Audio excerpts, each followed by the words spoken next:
धन्यवाद। बहुत धन्यवाद करता हूँ। और अम्मा साहेब ट्रस्ट के आज के समारोह के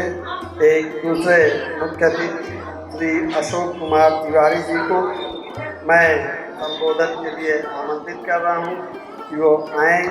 और अपना संबोधन दें।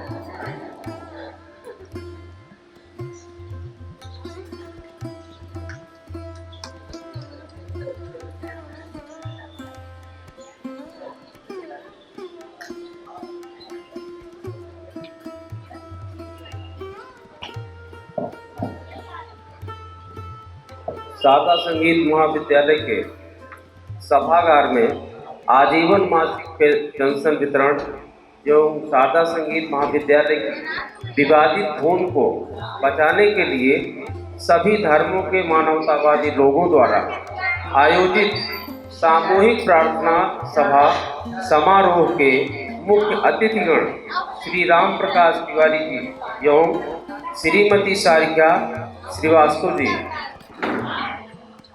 समारोह के अध्यक्ष पूर्व बाल न्यायाधीश डॉक्टर दयाराम मौर्य रत्न जी, अम्मा साहब ट्रस्ट के ट्रस्टी श्री आनंद मोहन ओझा जी, सादा संगीत महाविद्यालय की प्राचार्य मैडम बीना श्रीवास्तव जी तथा समारोह के संचालक अम्मा साहब ट्रस्ट के संरक्षक सदस्य श्री वैभव पांडे जी एवं समारोह में उपस्थित सभी धर्मों के मानवतावादी लोगों के साथ सादा संगीत महाविद्यालय के छात्र छात्राओं का मैं हार्दिक स्वागत एवं अभिनंदन करता हूं। मैं अम्मा साहब ट्रस्ट से लंबे समय से जुड़ा हूं, बल्कि यह कहना उचित होगा कि इसके क्रियान्वयन के प्रारंभिक समय से ही जुड़ा हूं। अम्मा साहब ट्रस्ट का उद्देश्य संसार से हर प्रकार के भेदभाव को मिटाना है, जिसके लिए सभी धर्मों के मानवतावादी लोगों से प्राप्त होने वाले नियमित सात्विक दान से निर्मित अमृत रूपी कोष से आमजन को प्रतिमाह अंशदान की राशि के साथ सम्मान पेंशन प्रदान कर सभी से स्वस्थ सामाजिक मूल्यों को महत्व प्रदान करने का संकल्प कराया जाता है। ट्रस्ट द्वारा जिन लोगों को आजीवन मासिक पेंशन के रूप में प्रतिमाह अंशदान की राशि के साथ सम्मान पेंशन के रूप में आर्थिक सहायता प्रदान की जाती है, उसे परमात्मा की कृपा के रूप में मुद्रा का प्रसाद कहा जाता है। जब पढ़े लिखे संवेदनशील और गंभीर लोग अम्मा साहब ट्रस्ट से मानवता का पुरस्कार अर्थात अंतर्राष्ट्रीय अवार्ड को विनम्रतापूर्वक प्राप्त करते हैं, तब उन्हें इस बात का निजी तौर पर एहसास होता है कि उनका इस संसार में आना सार्थक है तथा उन्हें स्वस्थ समाज के निर्माण हेतु जारी अभूतपूर्व सामाजिक अभियान में सम्मिलित होने के योग्य समझा गया है तथा उन्हें अपेक्षा की गई है कि वह स्वस्थ समाज के निर्माण एवं स्वस्थ सामाजिक मूल्यों की स्थापना में अपना निजी योगदान और अपेक्षित सहयोग करेंगे। परंतु जब बहुत साधारण बुद्धि वाले लोगों को, जो इस संसार में सिर्फ जीने और खाने के लिए ही आए हैं, वो अम्मा साहब ट्रस्ट के अमृत रूपी कोष से सम्मान पेंशन जारी की जाती है, तब वह इस बात को समझने का प्रयत्न नहीं करते हैं कि उन्हें इस संसार में एक अभूतपूर्व सामाजिक अभियान से जोड़ा गया है तथा उन्हें सबके साथ मिलजुल कर रहना सीखने का प्रयत्न करना है और हर प्रकार की संकीर्णता और भेदभाव का त्याग करने के योग बनने का प्रयत्न करना है। साधारण जीवन जीने वाले लोग जब अम्मा साहब ट्रस्ट से प्रतिमाह अंशदान की राशि के साथ सम्मान पेंशन के रूप में आर्थिक सहायता प्राप्त करते हैं, तब वह कभी भी इस बात को समझने का प्रयत्न नहीं करते हैं कि अंतर्राष्ट्रीय मानवतावादी सामाजिक संघ के लोग अपने नियमित सात्विक दान से निर्मित कोष से उनकी प्रतिमाह आर्थिक सहायता करते हैं और बदले में उनसे अपेक्षा करते हैं कि वह किसी भी रूप में मानवता के विरुद्ध कार्य और आचरण न करें तथा हर प्रकार की घरेलू हिंसा, एवं सामाजिक अपराधों से दूर रहने का प्रयत्न करते हुए एक स्वस्थ समाज के निर्माण एवं स्वस्थ सामाजिक मूल्यों की स्थापना में अपनी तरफ से यथासंभव सहयोग करने का प्रयत्न करें। साधारण जीवन जीने के अभ्यस्त लोग जब अम्मा साहब ट्रस्ट से प्रतिमाह अंशदान की राशि के साथ सम्मान पेंशन के रूप में आर्थिक सहायता को प्राप्त करते हैं, तब वह अंतर्राष्ट्रीय मानवतावादी सामाजिक संघ के प्रयत्नों की सराहना और प्रशंसा करने की सामर्थ्य नहीं रखते हैं, क्योंकि उनके ध्यान का केंद्र अत्यंत ही सीमित होता है। साधारण बुद्धि वाले लोग प्रतिमाह अंशदान को जमा करते समय ये समझते हैं कि वे स्वयं ही ट्रस्ट को दान दे रहे हैं, जिसकी वजह से उन्हें यह दिखाई नहीं देता है कि अंशदान की राशि के साथ पुनः अंतर्राष्ट्रीय मानवतावादी सामाजिक संघ उनकी आर्थिक सहायता कर रहा है। जिन लोगों को अंतर्राष्ट्रीय मानवतावादी सामाजिक संघ प्रतिमाह अंशदान की राशि के साथ सम्मान पेंशन प्रदान करता है, उन्हें विनम्रतापूर्वक उसे स्वीकार करते हुए ये समझना चाहिए कि उन्हें जो राशि अंशदान के लिए दी जाती है उसे जमा करने पर वह स्वयं ट्रस्ट का कोई सहयोग नहीं करते हैं, तथा उक्त अंशदान की राशि के साथ पुनः जो राशि सम्मान पेंशन के रूप में उन्हें प्राप्त होती है वह सभी धर्मों के मानवतावादी लोगों के नियमित सात्विक दान अर्थात त्याग से आती है।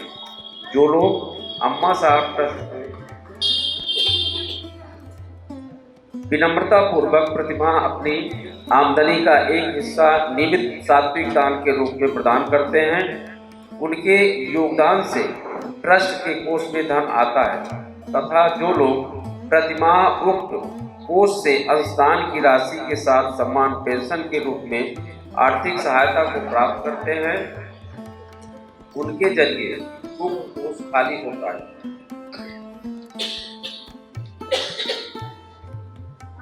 अम्मा साहब ट्रस्ट के कोष से प्रतिमाह अंशदान की राशि के साथ सम्मान पेंशन को स्वीकार करने वाले लोग जब तक विनम्रता पूर्वक उसे स्वीकार करना नहीं सीखेंगे, तब तक वह अम्मा साहब ट्रस्ट द्वारा जारी अभूतपूर्व सामाजिक अभियान के संबंध में कुछ जानने और समझने के योग्य नहीं बन सकेंगे। बहुत से लोग जिन्हें अम्मा साहब ट्रस्ट के कोष से सम्मान पेंशन के प्रतिमाह अंशदान की राशि भी प्रदान की जाती है, वह स्वयं के भीतर व्याप्त जड़ता अर्थात अहंकार एवं मूढ़ता अर्थात अज्ञानता के कारण अम्मा साहब ट्रस्ट की अभूतपूर्व कार्य योजना की आलोचना करने लगते हैं, जबकि उन्हें स्वयं के दोष दिखाई नहीं देते हैं। संसार में पहली सामाजिक संस्था अम्मा साहब ट्रस्ट है, जो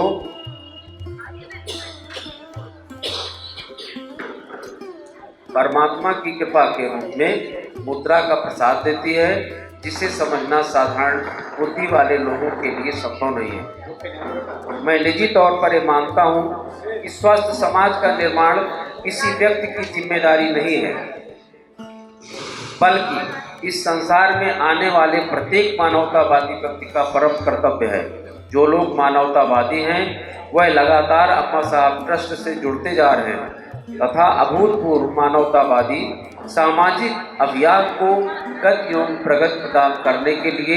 अपनी सामर्थ्य एवं भावना के अनुरूप नियमित सात्विक दान एवं विभिन्न रूपों में अपनी सेवाएं भी प्रदान कर रहे हैं, तथा जो लोग मानवता का अर्थ एवं मूल्य नहीं समझते हैं वह अम्मा साहब ट्रस्ट के अभूतपूर्व सामाजिक अभियान का विभिन्न रूपों में उपहास उड़ाते हुए समाज को स्वयं ही अवगत करा रहे हैं कि उनका स्वयं का बुद्धि और विवेक कैसा है तथा उनके ध्यान का केंद्र कहाँ है। हम सभी को मिलकर इस अभूतपूर्व सामाजिक अभियान को निरंतर गति एवं प्रगति प्रदान करने का प्रयत्न करना है, क्योंकि ये संसार का पहला सामाजिक अभियान अर्थात आंदोलन है, जो जाति धर्म वर्ग संप्रदाय एवं क्षेत्र की सीमाओं से परे है तथा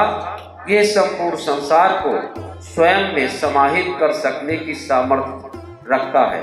जो लोग ट्रस्ट से प्रतिमाह प्राप्त होने वाली अंशदान की राशि को ट्रस्ट के कोष में जमा कर ये प्रतीक्षा करते रहते हैं कि ट्रस्ट पुनः अंशदान की राशि में आर्थिक सहायता की राशि को मिलाकर सम्मान पेंशन के रूप में उनके बैंक खाते में भेज दे और वह उस आर्थिक सहायता का इस्तेमाल निजी तौर पर इसी प्रकार आजीवन करते रहे, तो ऐसे साधारण विचारों वाले लोगों को अम्मा साहेब ट्रस्ट कभी भी समझ में आने वाली नहीं है तथा ऐसे साधारण लोग अम्मा साहेब ट्रस्ट के सराहनीय प्रयत्न की प्रशंसा कर पाने की सामर्थ्य भी नहीं रखते हैं, क्योंकि उनके ध्यान का केंद्र अत्यंत ही सीमित होता है और वह बड़े कैनवस पर अम्मा साहेब ट्रस्ट के प्रयत्नों को देख पाने की सामर्थ्य नहीं रखते हैं। मैं निजी तौर पर ये समझता हूँ कि अम्मा साहब ट्रस्ट द्वारा एक स्वस्थ समाज के निर्माण एवं स्वस्थ सामाजिक मूल्यों की स्थापना के लिए संसार में जाति, धर्म, वर्ग, संप्रदाय एवं क्षेत्र की सीमाओं से परे रहते हुए जो प्रयत्न किया जा रहा है वो वास्तव में अभूतपूर्व एवं सराहनीय प्रयत्न है, जिसमें सभी धर्मों के मानवतावादी लोगों का साथ और सहयोग सदैव अपेक्षित है और रहेगा। अम्मा साहेब ट्रस्ट अपनी अभूतपूर्व कार्य योजना के जरिए हमें ये सिखाने का प्रयत्न कर रही है कि इस संसार में आकर विभिन्न जातियों, धर्मों, वर्गों, संप्रदायों, क्षेत्रों में बंटे होने के बावजूद हम सब एक हैं और हमें हर प्रकार के भेदभाव को मिटाकर आपस में मिलजुल कर रहना सीखना होगा। तभी इस संसार में शांति की स्थापना संभव है। जिन लोगों ने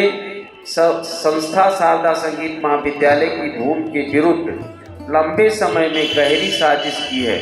तथा उसे हड़पने का प्रयत्न कर रहे हैं, उन्हें वास्तव में ये बात ज्ञात नहीं है कि आग, हवा और पानी की अनुभूति संभव है, परंतु उस पर एकाधिकार असंभव है। उसी प्रकार भारत जैसे प्रतिष्ठित लोकतांत्रिक राष्ट्र में समाज से भी संस्था की भूमि पर कब्जा किया जा सकना भी असंभव है। शारदा संगीत महाविद्यालय की भूमि पर कब्जा करने के प्रयत्न में लगे लोग जिस मूर्खता के कारण अपना धन और समय संस्था की भूमि पर लगाते चले जा रहे हैं, उसे उन्हें ये मुगालता हो गया है कि वह संस्था की भूमि पर पूर्ण रूपेण कब्जा कर पाने में कामयाब हो जाएंगे। परंतु जिस प्रकार आग, हवा और पानी की अनुभूति करते हुए उससे स्वयं को लाभान्वित किया जाना संभव है, उसी प्रकार समाज से भी संस्था की अनुभूति करते हुए उसकी सेवाओं से स्वयं को लाभान्वित किया जाना संभव है, परंतु उसकी संपत्ति पर कब्जा कभी भी संभव नहीं है और कम से कम भारत में तो संभव नहीं है। हमें देश की कानून और व्यवस्था पर भरोसा है और इसी भरोसे के आधार पर मैं ये स्पष्ट करना चाहता हूँ कि जब कभी भी न्याय का चक्र घूमेगा और कानून का चाबुक गिराना भी होगा, चाबुक चलेगा, तब संस्था की भूमि पर अवैध निर्माण करने वालों को उसे स्वयं ही गिराना भी होगा। यही वास्तव में परमात्मा का दंड भी होगा। उनके लिए और समाज के सामने वह मुँह दिखाने के लायक भी न बचेंगे। मैं परमात्मा से प्रार्थना करता हूँ कि प्रतापगढ़ के बाबागंज मोहल्ले में स्थित अनंतुराम मेवालाल एंड सन्स के परिवार के लोगों को सद्बुद्धि आए